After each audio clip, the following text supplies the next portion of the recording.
We found another Vietnam veteran. That's good. They're all over the place, but they're so invisible. I will not attempt to talk about why we are recognizing the women who served in Vietnam. General Cobb did that for us. It doesn't have to be done again. When these women came home, there was nothing to come home to nationally. There was a family, there were friends. Both had changed. The women who went and the people who stayed. Each had filled the void in the relationship they had, but in two very, very different ways.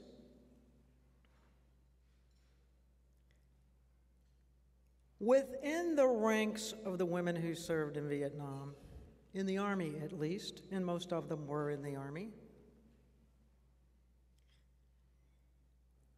there was a rift that lasted for years. The WACs, the Women's Army Corps, didn't really speak to the nurses and the people in the medical corps. It was two different women's armies. We have one now. And that's what we're recognizing today. The women who served in Vietnam did it for their country in terrible conditions. The heat, the humidity, the linear battlefield. The first one we had really ever seen, maybe in Korea, but we didn't have too many women up front then. But the women were in remote sites, dealing with adversity. The nurses dealt with things that they could not ever have been trained for, to have the skills for what they needed to do. The trauma, the shock, the tropical diseases compounded all of the things that happened. They went, and it didn't even make a ripple at home.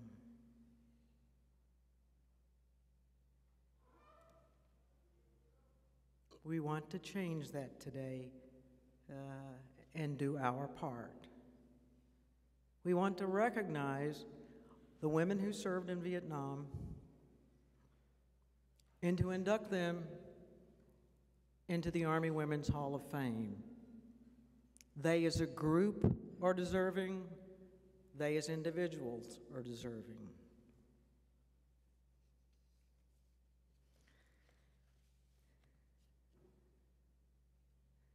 The women who sit behind me are going to tell you their story.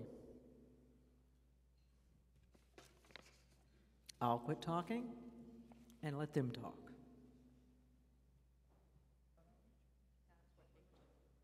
Good afternoon. I'm Lieutenant Donna Fegley. I was at the 91st Evacuation Hospital in Chu Lai, Vietnam from 1969, September 7th to September 6th, 1970. I'm Staff Sergeant Claire Brisbois, now Starnes, and I arrived in Long Binh, Vietnam in February 1969. I was a translator with an engineer outfit out there. And 6 months later, I went to Saigon, became a photojournalist for the Magvia Observer, if anybody knows what that is. And I served 2 tours there. I came back home in March of '71. I'm Jane Hudak. I was Lieutenant Jane Westfelling. I served in Vietnam as a nurse, 1971 to 1972. I was stationed at the 95th Evac Hospital in Da Nang. I'm Sharon Stanley Alden, and I first joined the military did this in 1966 and went to Vietnam and served at the 71st Evac from February of 1969 to February of 1970. Through a long and winding road, I have been in and out of the service for many, many years, and I have had the honor and the privilege of serving in every single decade on active duty since the 1960s, and I retired 2 weeks ago.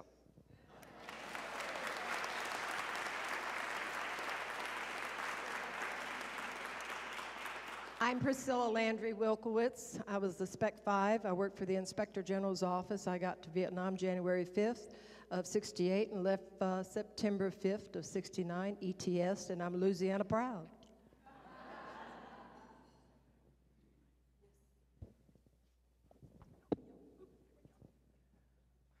I'm Mary Hay Wilson. I was in Vietnam 1967 to 68, and I know that this is probably something that's of interest to you young women. If I could have done what you all are doing today, I never would have gotten out of the service.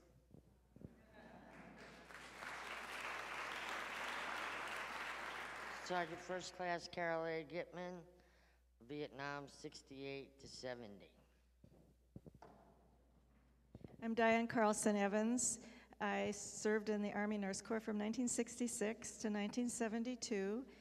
Had 2 different station assignments in Vietnam from 68 to 69. But when I came home from Vietnam, I was so proud of the women I had served with, and I was so mad at the Army, the Air Force, and the Navy, and everybody else for not honoring the women. So we now have a Vietnam Women's Memorial at the Vietnam Veterans Memorial to honor and recognize all those wonderful women who served during the Vietnam era. All of these women right here.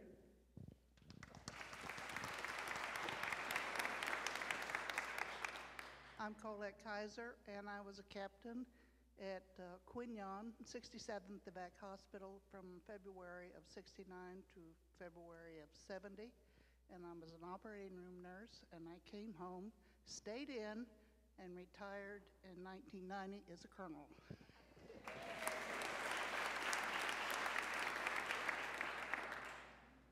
I'm Brigadier General retired Connie Slowitsky. I was assigned to Vietnam in June of 67. I was at 2 hospitals there, the first at Vung Tau and the second at the 6th Convalescent Center. Hello, I'm Janet Rexroad Southby, and I served in Vietnam as a 2nd lieutenant. I retired about 31 years later as a colonel.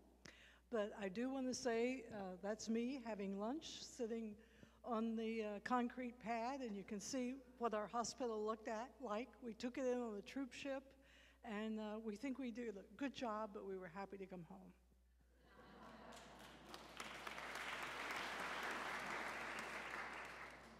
I'm Doris Lucky Allen.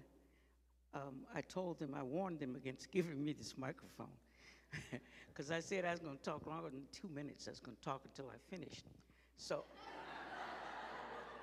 okay, never mind. Okay.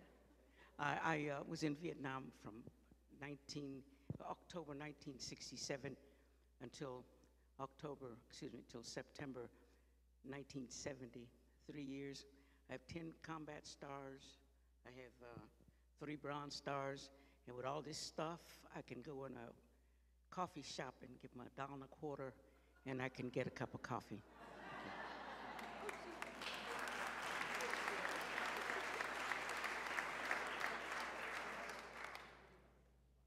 I'm Colonel Retired Darlene McLeod, and I served in Vietnam in Cu Chi from September of 69 to September of 70.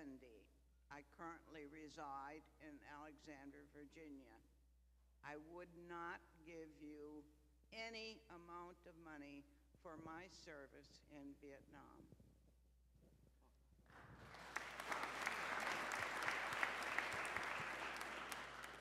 Hi again. First of all, thank you, General McWilliams and the Army Foundation for recognizing us.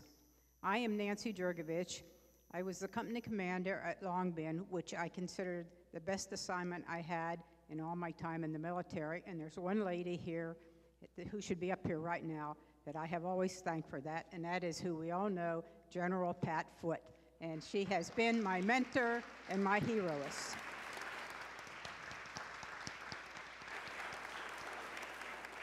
I also extended over there, and I was a staff officer up in 1st Logistics Command. And again, I would not trade that experience. Let me also give you you might see my little blue jacket that I'm wearing, and something that we as Vietnam women veterans, and I'm talking mainly line and staff, these two ladies that we have here, Claire and Priscilla, back when we had the dedication of the Women's Memorial, they said, we need to have a get-together, we need to have a reunion, and we need to make this a healing experience.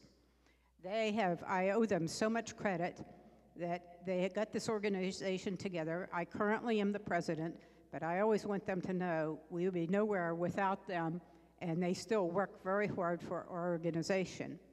The purpose of our organization is for healing and educating and assisting our line and staff women of all services that were in Vietnam. And that's Army, Navy, Air Force, and Marines. Can't say Coast Guard because, to my knowledge, there was none there. We are getting ready for our conference in Biloxi, Mississippi, April 26th to the 29th. We welcome any of our group to come, and if you happen to know a woman who was a line and staff woman and they're not aware of our organization, please have them track us down. We would love it. Claire did a great job in locating so many of our women, but still a few that we have not been able to locate. And hopefully we're going to get General Cobb down there to give her a presentation. Our women would love it. And thank you again.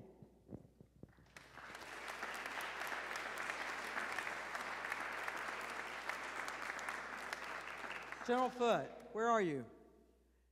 You're a Vietnam veteran, ma'am. They want you up here.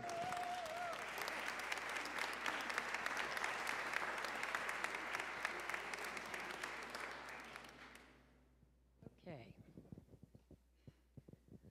You know, we have had marvelous speakers, Dee McWilliams and Janet Cobb, who have given you a real good picture of what the circumstances were in being assigned in Vietnam as women, or as men too, for that matter. And we thank you for your great words. I am going to deviate somewhat because there was humor in Vietnam also, quite a bit of it. And I would call your attention first, the picture on the far right was taken in the village of Phuoc Tien on the South China Sea the day after the Viet Cong had attacked the village. They were very pro-us, and they had a Marine Civic Action team there, and I got to go visit them. I will call to your attention one thing. Look at my battle gear. Jungle fatigues, soft baseball hat, camera, M16 purse, and nothing else. We did not go to Vietnam prepared to go to war because we weren't supposed to go there, but we did. The second picture was taken at Bong Son with the 1st Cav Division, and I'm sitting on a tombstone. And here, for all of God and glory, you see one of my former failings of many years ago when I smoked like a chimney. There's a cigarette there in my hand. But let me back up one more moment. Let me tell you about the day I got on an airplane at McGuire Air Force Base in January '67 to go to Vietnam. There was me, 2 other Army officers, a group of Navy officers, 130 young men, infantry, right out of Benning, who were on their way to the war zone. And of course, I, the only woman, led the parade up the plane. Halfway up, the cosmetic case, which I was clutching, opened, and the contents went spilling down the steps like nothing you've ever seen. Well, we had those men scrambling like mad, picking up my dainties, my personals, what have you, cramming them back in. And this one young man, about 19 years old, came up to me, plopped a lipstick in, and said, "Ma'am, this is great going over, but if you pull this stunt and coming back home, we're going to run right over you."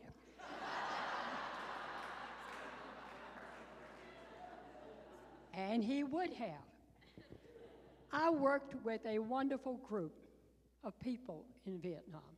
I was the only woman for almost my entire tour assigned to public affairs, because I was very fortunate to have been promoted out of my boring staff job in Saigon en route. I went from captain to major, so they put me in public affairs.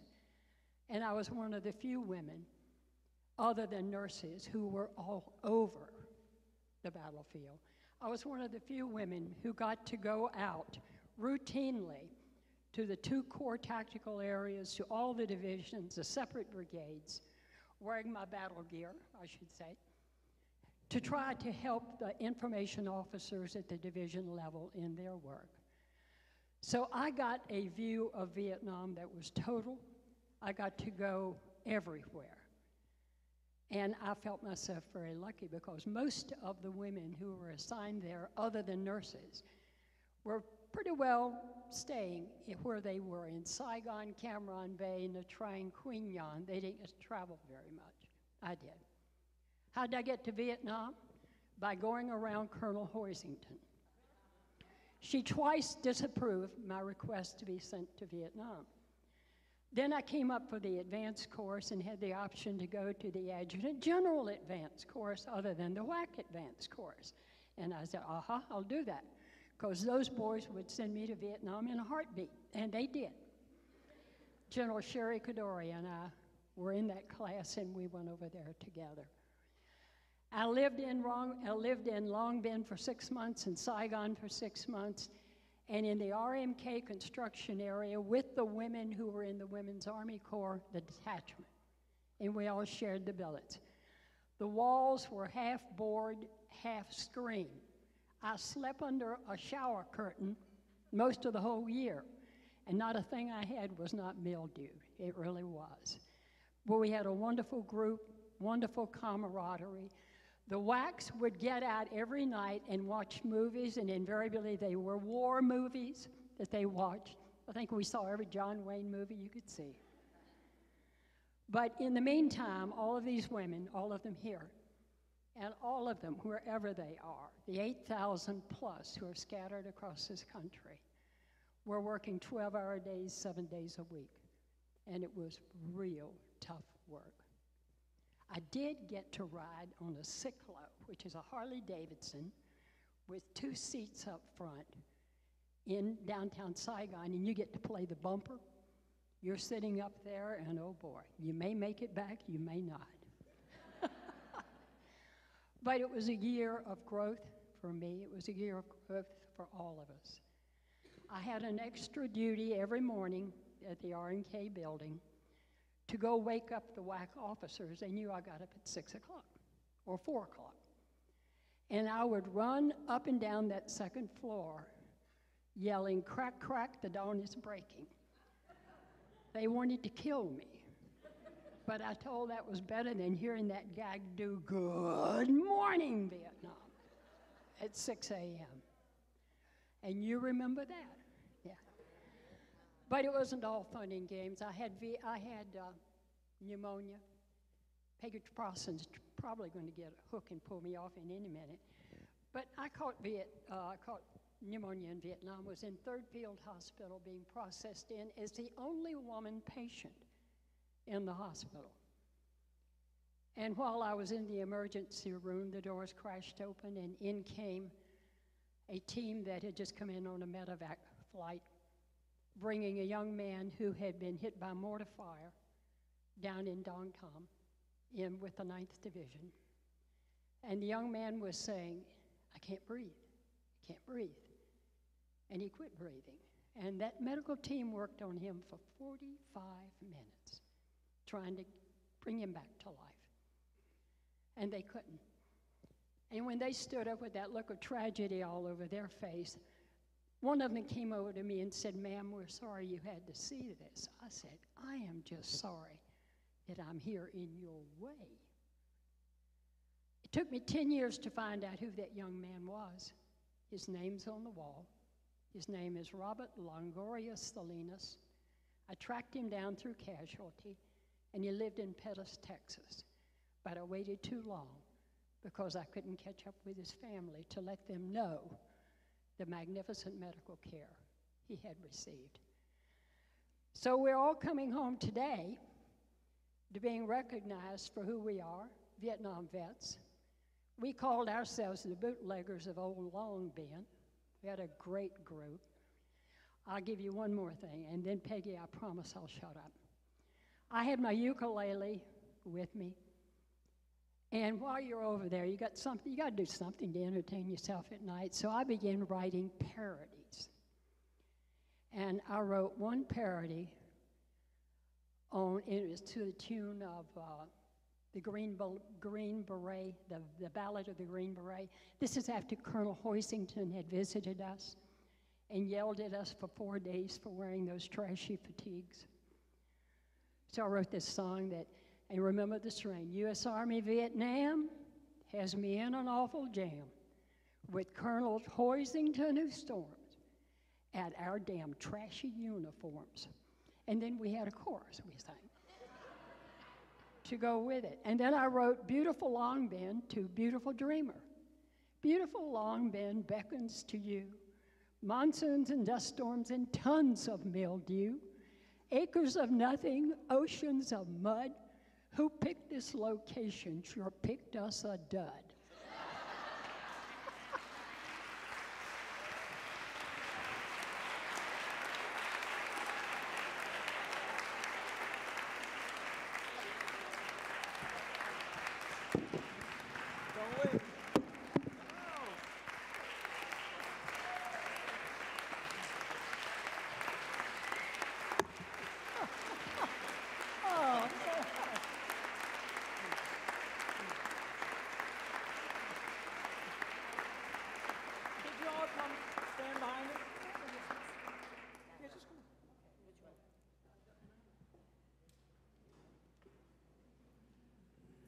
The sisters. Aren't they amazing? Then and now. Through a partnership with the Women's Memorial in Arlington Cemetery, WMSA, we have been able to secure a place to house our Hall of Fame. So thanks to General Vaught and the crowd from over there, but this award will be displayed in the Women's Memorial.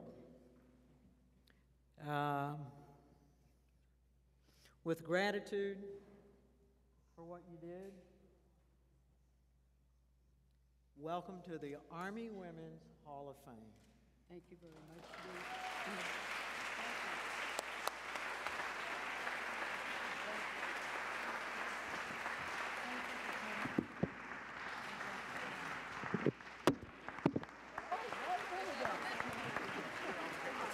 I don't think she should have this.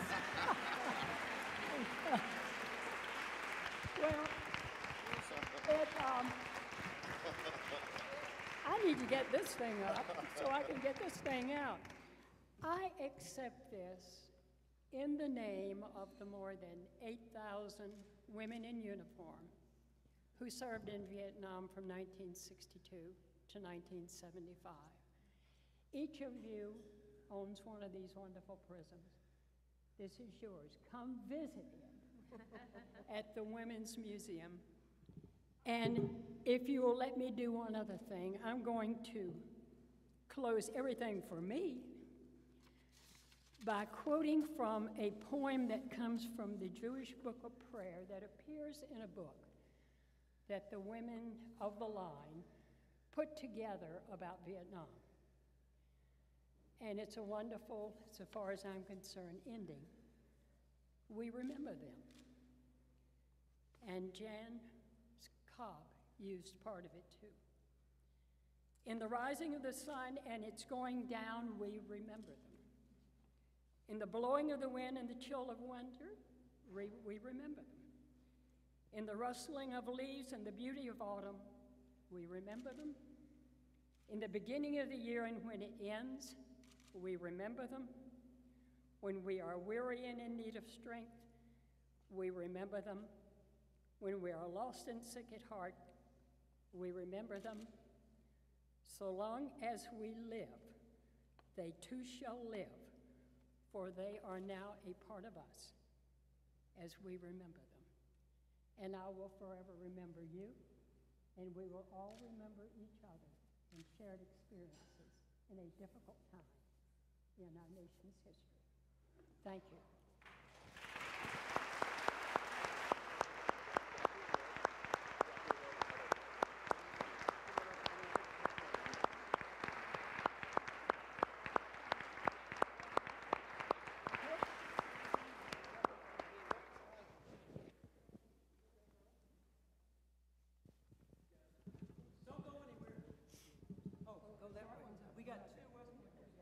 Ladies and gentlemen, would you please welcome now Lieutenant Colonel Mary Coleman Spring and Colonel Alice Damaris, U.S. Army Women's Foundation members, and also representing the U.S. Army Women's Foundation's Scholarship Committee.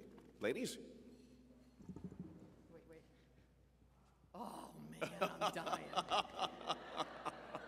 You never age. You want to bet? I've been watching you for years. It's all on the inside. Is that it? Well, terrific. Good afternoon. We'll be fast here. I'm Colonel Alice Damaris. I'm a retired Army nurse, and I'm the chair of the 2012 Scholarship Committee. And this is Lieutenant Colonel Mary Coleman Spring. And Mary is currently at Georgetown. I'm really screwing this up here. And along with Patty Gronkowitz, who is at Anne Arundel College, and Peggy Trosen, who is the executive director of the foundation here. We served as the committee to select recipients for this year's scholarships. Tremendous applicants, absolutely tremendous applicants, and the recipients, the winners, are here, as you'll see the pictures. And the Army Women's Foundation Legacy Scholarship Program recognizes the importance of education and helping recipients to achieve their educational goals. The Legacy Scholarship Program offers financial support toward community college coursework and undergraduate degrees to Army women and their lineal descendants. You got that? Lineal descendants? Scholarships are based on merit, academic potential, community service, and need. The Legacy Scholarships are available for tuition assistance at the community college level and for four-year institutions. The community college level scholarships are in the amount of $1,000, and the four-year scholarships are at $2,500. Before we announce this year's winners, we'd like to take this opportunity to thank April Booth and Brenda Armitage, the administrative backbone of the Army Women's Foundation, and without their help, we wouldn't be able to put this together. So thanks very much, Brenda and April. Where at?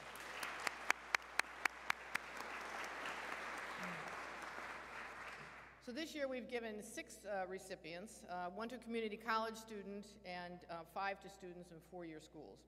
And Mary and I are going to do this kind of as a tag team. So without further ado, Mary. All right. What we're going to give you is messages from each of the recipients, and I think you will feel the pulse and the vein of what we've heard today, the pride that they take in receiving these awards and their plans to do with the rest of their lives. Sabrina Higdon, Chattanooga State Community College.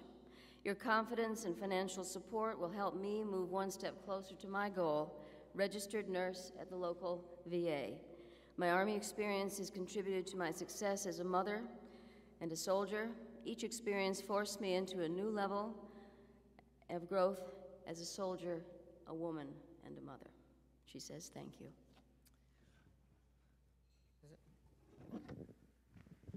Joy Cassignal is the daughter of an Army servicewoman and a senior at the University of Texas in El Paso. She's majoring in mathematics. She's an accomplished honor student with multiple awards, and her goals are to be a high school math teacher, the coach for the ladies basketball team, and the community volunteer working with Army service men and women. Joy says that this scholarship has not only been a blessing, but also an encouragement for me to persevere through all adversities, no matter how tough the obstacle may seem to be. By representing this organization, I have been given the foundation and strength to make a difference in this world. Congratulations to Joy. Our third recipient is Chief Warrant Officer, retired, Chief Warrant Officer 3, retired Nancy Cristiano, 26 and a half years service. She says, this scholarship will benefit me tremendously by paying for nearly all the books and fees that I will incur in my program of study at Indiana Wesleyan University. She is a single mother, paying for her 2 sons' education. She says, you have helped more than just one person. You have impacted the future of all 3 of us. Specialist Maya Diane is an active duty soldier assigned to the 16th Combat Aviation Brigade as an aviation operations specialist at the Joint Base Lewis and McChord in Washington. Specialist Diane is a junior at Brandman University, majoring in organizational leadership, and was named as the 2011 Outstanding Soldier Scholar Award recipient at Brandon University. Specialist Dion states that being a United States Army Women's Foundation scholarship recipient is a great reward for me, and I couldn't have asked for more. I've been going to school so much that I'm out of tuition assistance and have to pay for my classes out of pocket. Being a single mother with 3 dependents makes budgeting tight, so I'm definitely happy to receive this award. Specialist Dion also stated, I want to show my gratitude to my mentor, Staff Sergeant Jennifer Churchill, for having shown me what an exemplary female non-commissioned officer is all about.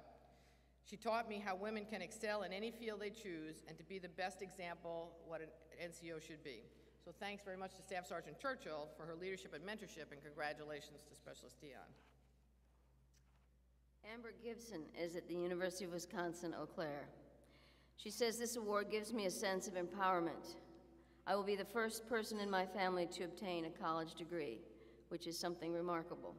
I want to be an advocate for others, and I will complete my lifelong dream of obtaining a bachelor's degree in nursing. Specialist retired Latoya Lucas is a retired combat wounded warrior who was injured on a critical supply mission in Iraq while assigned to the 101st Airborne. A sophomore at William Peace University in North Carolina, Specialist Lucas is majoring in communications.